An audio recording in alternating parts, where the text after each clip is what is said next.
Cápsula aqui de 380, bem aí. Caramba, cara. Isso aqui é cápsula da arma. Cadê a inteira que o senhor achou, meu tio? Cadê a cápsula inteira que o senhor achou? Tá bem aqui. Pega lá aquele papelzinho lá que tá em cima aqui. Essa daí foi de essa.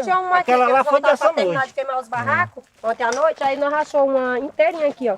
Traz aqui. Aí porque tem nossas crianças, aí a gente pegou e guardou ali, ó. Alguém chegou a ficar Não ferido? toca nela não, tá? Não, graças a Deus aí. que não. Só um rapaz que cortou a boca no arame, mas não foi nada grave, graças a Deus. Não pega nela nada não. Eu puxei com um pauzinho pra aqui, tá bem aqui, ó. Entendi. Caramba, essa aqui a cápsula tá inteira, a bala tá inteira. É inteirinha essa daí.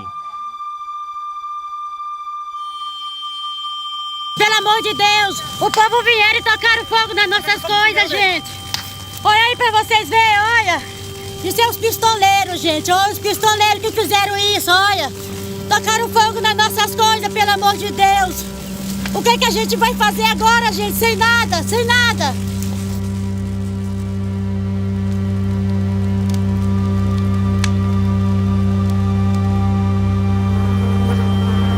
E a senhora não teve tempo de fazer aquele vídeo, né? Foi, que aí eu peguei meu celular e falei, me dá aqui o celular, pelo amor de Deus, eu tenho que filmar pro povo ver.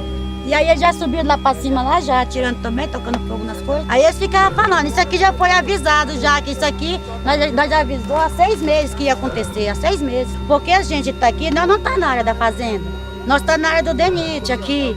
E a justiça que botou nós aqui. Então não tinha necessidade deles fazer isso com a gente. A gente não tem onde morar, a gente morava aqui. É aqui que a gente morava.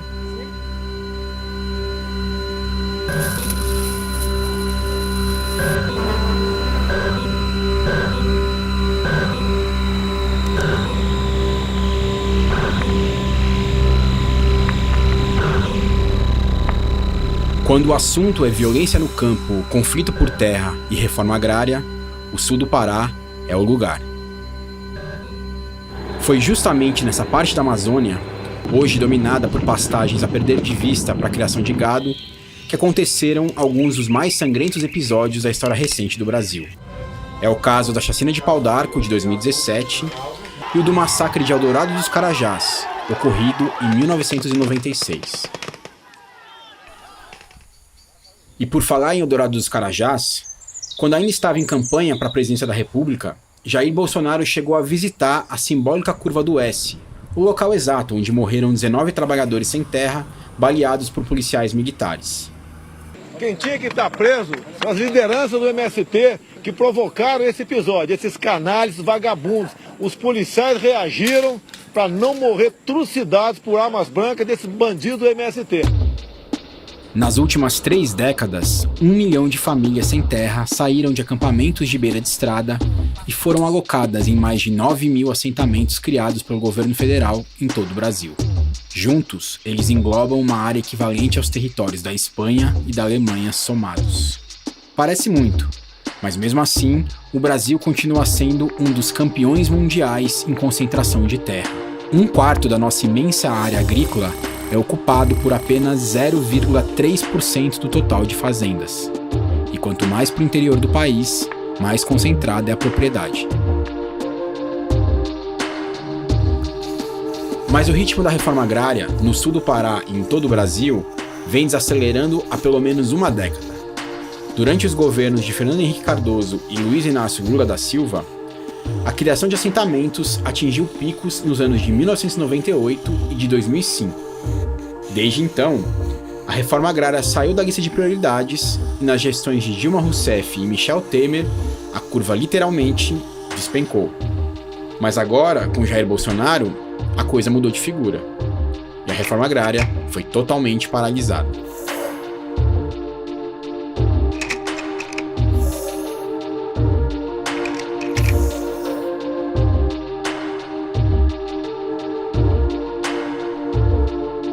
E no que depender da retórica inflamada do presidente, cenas como as que aconteceram em dezembro no acampamento erguido às margens da BR-155 no sul do Pará não devem ser novidade em 2021.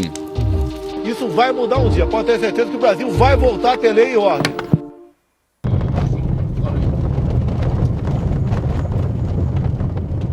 Bom, e a gente agora está a caminho aqui da fazenda Santa Lúcia, em Pau d'Arco. palco da chacina em que morreram 10 pessoas em 2017, em mais um conflito por terra aqui no sul do Pará.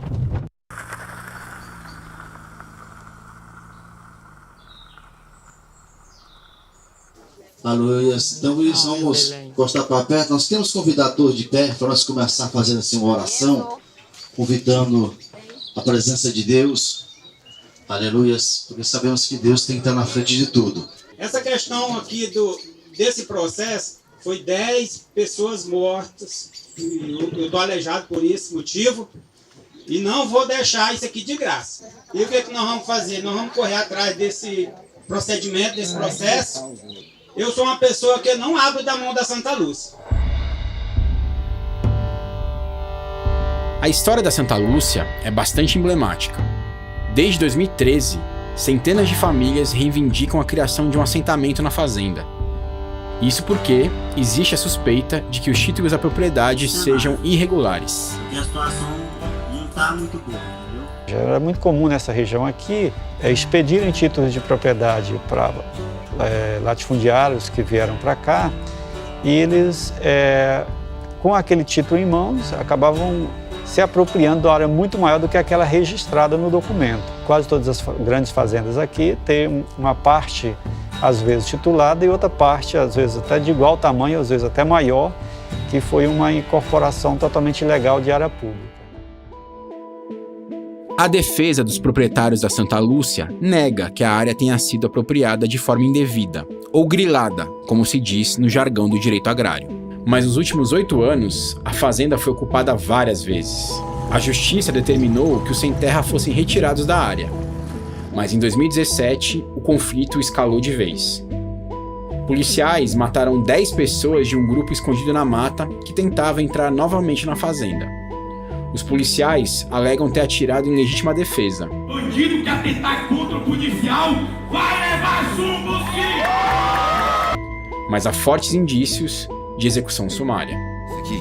Não tem o fuzil que até agora falaram. O que eu tenho aqui, eu tenho 2 munições aqui que pode ser de um fuzil. E essa munição é de caça, né? Essa é munição de caça. Isso aqui é cartucho, espingarda, não é único projétil, é chumbo. Você acha que dentro de uma casa, a pessoa trocando tiro, tem jeito da pessoa levar tiro só na cara? Depois da chacina, a fazenda foi ocupada mais uma vez. Algumas reuniões até chegaram a ser feitas com o INCRA, o órgão federal que toca a reforma agrária no Brasil, para discutir a compra da Santa Lúcia e a criação de um assentamento. Mas as negociações não avançaram. É o que conta o advogado José Vargas, que representa o Sem Terra e os sobreviventes da chacina. O processo no INCRA, ele está paralisado, né? Fala, olha, não temos recursos. Então, é uma coisa que acontece há muito tempo no INCRA, né? Há uma paralisação. Nós estamos há 5 anos e não há certeza quanto à origem dos títulos, né? Se correspondem à área, se são bons ou não. Dos 3 que foram apresentados, um já foi destacado pelo órgão fundiário, pelo ITERPA, falou, não, esse título não tem como ser dessa área porque ele é de outro município. Há uma ordem de reintegração que não foi cumprida ainda exclusivamente em razão da pandemia. Basicamente o que as famílias estão fazendo é aguardando. Não esclareceu o título, morreram 10 pessoas, não se encontrou os mandantes e tudo bem, vamos fazer a reintegração de posse. O exemplo da Fazenda Santa Lúcia não é exceção. Em 2021, se a pandemia der uma trégua, uma avalanche de despejos em todo o país deve sair do papel. Para entender por que isso pode acontecer, é preciso voltar ao começo do governo Bolsonaro, quando um memorando da Direção Nacional do INCRA suspendeu vistorias e compras de fazendas para a criação de novos assentamentos no país inteiro. A medida foi revelada em primeira mão pela Repórter Brasil. O que motivou a tomada dessa decisão é que nós não temos recurso para custear essas áreas de desapropriação, porque a maioria dos projetos de assentamentos dessa regional eles foram criados através de desapropriação de áreas, de fazendas, né? Então o INCRA tem que fazer uma indenização para isso. E hoje o recurso, desde 2019, a gente não tem recurso suficiente para fazer, né, essas indenizações. Essa decisão de paralisação total provoca diferentes efeitos. O primeiro deles é que aqueles proprietários de áreas privadas que estavam em processo de negociação com o INCRA, e não tendo mais a negociação, eles passaram a requerer dos juízes das varas agrárias a reintegração de posse nesses imóveis. Já foram feitos vários despejos de algumas dessas áreas e, segundo o monitoramento feito pela CPT, nós temos aproximadamente umas 6.000 famílias que estão ameaçadas de despejo, que só não foram ainda despejadas em função da pandemia. Geralmente são ocupações de 5, de 10, de 15 e até mais anos. Então tem muitas dessas áreas que as famílias tinham a expectativa de serem assentadas, porque o INCRA já estava num processo adiantado de aquisição ou arrecadação dessas áreas. Então não tinha dúvida por parte das famílias que elas seriam assentadas ali. Em razão disso fizeram grandes investimentos e praticamente construíram uma vida ali. Aqui nós estamos há 13 anos. Cheguei aqui só era o capim. Não tinha água, não tinha energia, não tinha nada. A coisa mais triste que eu acho é ver tanta família analfabeta procurando um lugarzinho para se manter. Eu sou analfabeto e muitos são analfabetos.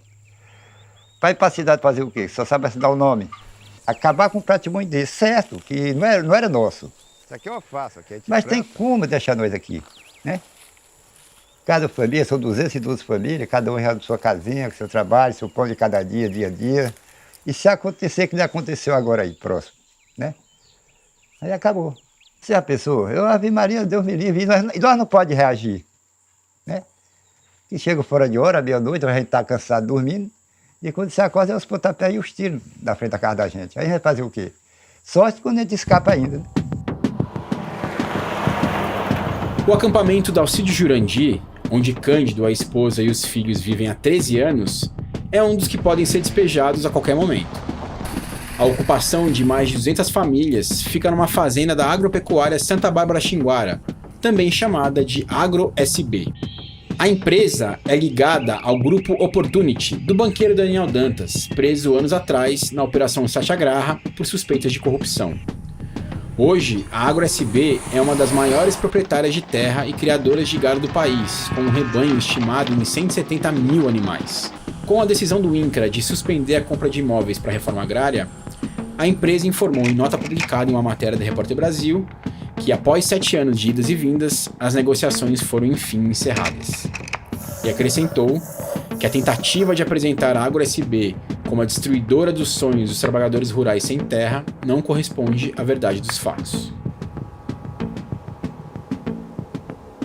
A iminente reintegração de posse da fazenda não tira o sono apenas das famílias que vivem no Alcídio Jurandir. A prefeita eleita de Eldorado dos Carajás, Yara Braga, também está preocupada. E nós temos hoje lá mais de 200 famílias, inclusive muito produtivas, viu, Juliano? Produzem muito, abastecem o comércio local, né? Tem lá, inclusive é uma das regiões que mais planta mesmo, entendeu? A hortaliça, a mandioca, ele lá tem produção de mel e a gente sabe a importância da manutenção dessas famílias lá. Inclusive eu estive em Brasília agora e nessa minha ida a gente teve uma visita ao INCRA, a gente pontuou a questão do acampamento da Alcídio Jurandir. A gente sabe nesse momento também da dificuldade, né, de realmente poder aquela fazenda ser paga, diríamos assim, pelo governo federal para que as pessoas possam serem assentados. Prefeita, se a reintegração de posse for cumprida, mais de 200 famílias vão ser desalojadas. O município de Eldorado dos Carajás está preparado para dar assistência a essas famílias? De jeito nenhum. O município não tem essa capacidade de poder alocar essas famílias. São mais de 200 famílias, como eu coloquei, em outro local, né? E seria assim, uma perda para o município irreparável. Bom, a gente está chegando aqui no assentamento 26 de março. Ele era o antigo Castanhal Cabaceiras, né? Uma fazenda grande de produção de castanha, mas também que depois virou uma fazenda de gado.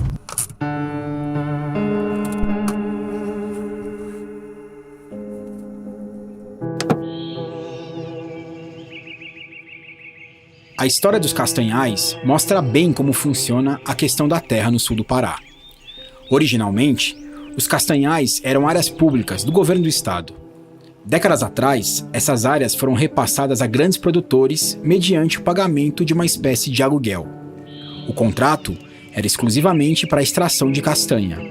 Mas as árvores foram derrubadas, a madeira foi vendida e os castanhais viraram pastagens. Os acampamentos do MST em Marabá foram nas áreas de castanhais, que eram terras públicas, e aí depois derrubou o castanhal para criar gado. Então, quer dizer, já havia quebrado a condicionante do contrato. O que isso deveria ser feito? Reincorporado ao patrimônio público, por descumprimento, né, de uma das cláusulas. Era cláusula resolutiva da titulação. Então, não.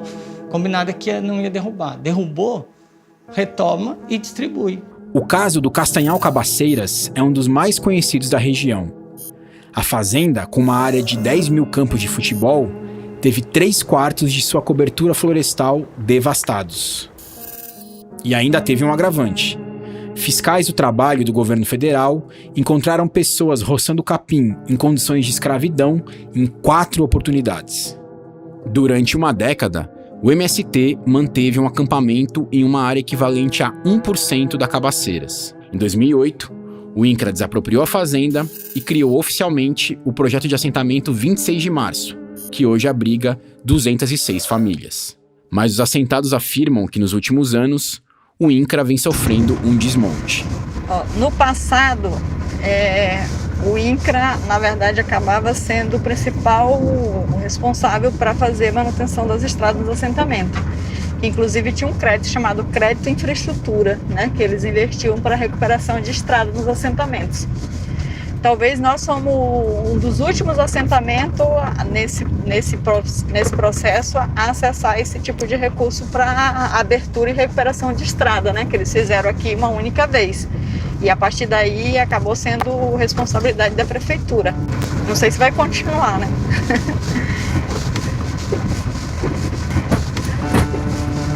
Tem um desafio grande que é o incentivo agrícola que não tem. Nós tínhamos uma proposta de construção, de organização de uma cooperativa para a construção de uma agroindústria de leite, né, no assentamento. Esse projeto de criar essa agroindústria de cooperativa de leite não foi para frente. Cortaram tudo, né? Desmobilizaram toda essa questão de recurso financeiro para fomentar essa questão das agroindústrias. No caso dos assentamentos já criados, como o 26 de março, o INCRA vem tocando uma política que o governo chama de regularização fundiária. Hoje, a maior parte dos produtores que vivem nos assentamentos não é dona de fato dos lotes.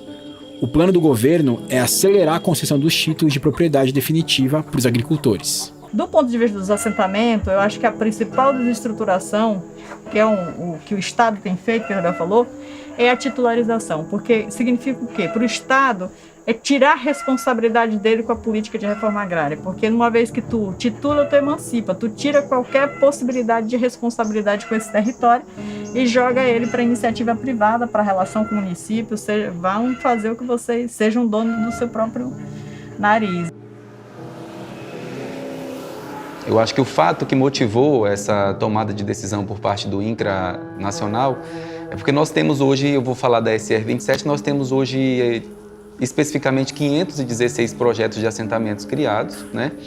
E desses 516 projetos de assentamentos, a gente não conseguiu consolidar um só projeto de assentamento. Que as políticas de infraestrutura, de crédito, de titulação ainda não foram concretizadas. Mas o que nós queremos fazer é entrega a gama de crédito que ela tem direito e logo em seguida entrega o título, tá? Porque com isso a gente sabe que a gente cumpre a nossa, né, ainda que não totalmente, vamos dizer assim, os objetivos da reforma agrária, mas a gente cumpre isso aí e já entrega o título da pessoa, que é a independência que ela precisa, que é com o título que ela consegue pegar um número de crédito maior, que ela consegue desenvolver atividades que os créditos inerentes à reforma agrária não proporcionam a ela essa possibilidade. A conversa também de que é para estruturar os assentamentos agora, para consolidar, também não é verdade, porque se fosse verdade, você teria assistência técnica já, você estaria caminhando com a questão da habitação dos projetos de assentamento, que o déficit é de 250 mil habitações no Brasil. Então, como é que a ideia, a reorientação é de estruturar os assentamentos, se você não coloca recursos, se você não tem dinheiro para isso? E o orçamento desse ano é o menor orçamento da reforma agrária desde 2015. No governo Bolsonaro, o que eles estão fazendo? É invertendo essa ordem, ou seja, a titulação passa a ser praticamente a primeira etapa. Em vez de gastar com a reforma agrária, o governo vai passar a arrecadar.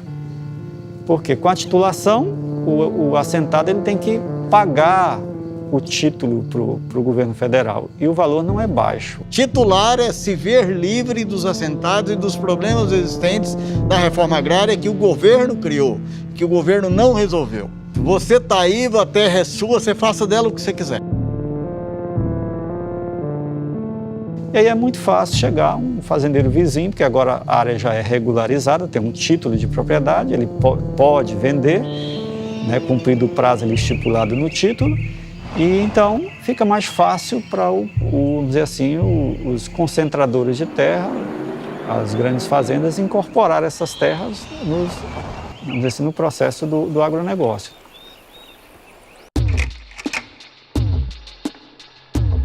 Se a gente quiser levar a Constituição minimamente a sério, a reforma agrária ela está inserida ao lado de outras grandes políticas públicas que nenhum de nós imaginaria que pudessem ser paralisadas.